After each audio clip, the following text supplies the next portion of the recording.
धरती पर जन्म लेने के साथ ही सीखने की प्रक्रिया प्रारंभ हो जाती है। ज्यों हम बड़े होते जाते हैं, सीखने की प्रक्रिया भी विस्तार लेती जाती है। जल्द ही हम उठना, बैठना, बोलना, चलना सीख लेते हैं। इस बड़े होने की प्रक्रिया के साथ ही कभी कभी हमारा अहंकार हमसे अधिक बड़ा हो जाता है और तब हम सीखना छोड़कर गलतियां करने लगते हैं। यह अहंकार हमारे विकास मार्ग को अवरुद्ध कर देता है। इस बात की चर्चा करते हुए मुझे एक वाकया याद आ रहा है जिसकी चर्चा यहाँ करना अच्छा होगा। एक बार की बात है, रूस के ऑस्पेंस्की नाम के महान विचारक एक बार संत गुरजियफ से मिलने उनके घर गए।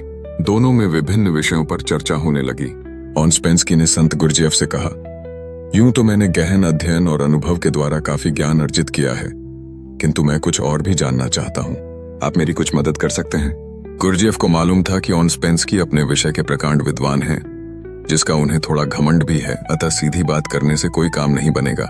इसलिए उन्होंने कुछ देर सोचने के बाद एक कोरा कागज उठाया और उसे ऑस्पेंस्की की ओर बढ़ाते हुए बोले, यह अच्छी बात है कि तुम कुछ सीखना चाहते हो, लेकिन मैं कैसे समझें कि तुमने अब तक क्या क्या सीख लिया है और क्या क्या नहीं सीखा है?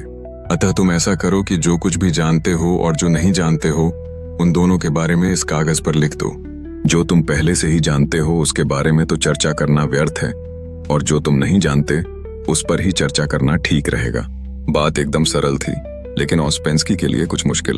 उनका ज्ञानी होने का अभिमान धूल धूसरित हो गया। ऑस्पेंस्की आत्मा और परमात्मा जैसे विषय के बारे में तो बहुत जानते थे, लेकिन तत्व स्वरूप और भेद अभेद के बारे में उन्होंने सोचा तक नहीं था। गुरजियफ की बात सुनकर वे सोच में पड़ गए। काफी देर सोचने के बाद भी जब उन्हें कुछ समझ में नहीं आया तो उन्होंने वह कोरा कागज ज्यों का त्यों गुरजियफ को थमा दिया और बोले, श्रीमान, मैं तो कुछ भी नहीं जानता।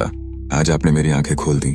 ऑस्पेंस्की के विनम्रता पूर्वक कहे गए इन शब्दों से गुरजियफ बेहद प्रभावित हुए और बोले, ठीक है, अब तुमने जानने योग्य पहली बात जान ली है कि तुम कुछ नहीं जानते। यही ज्ञान की प्रथम सीढ़ी है। अब तुम्हें कुछ सिखाया और बताया जा सकता है, अर्थात खाली बर्तन को भरा जा सकता है, किंतु अहंकार से भरे बर्तन में बूंद भर ज्ञान भरना संभव नहीं।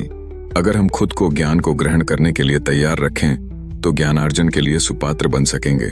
ज्ञानी बनने के लिए जरूरी है कि मनुष्य ज्ञान को पा लेने का संकल्प ले और वह केवल एक गुरु से ही स्वयं को न बांधे, बल्कि उसे जहां कहीं भी अच्छी बात पता चले उसे ग्रहण करें।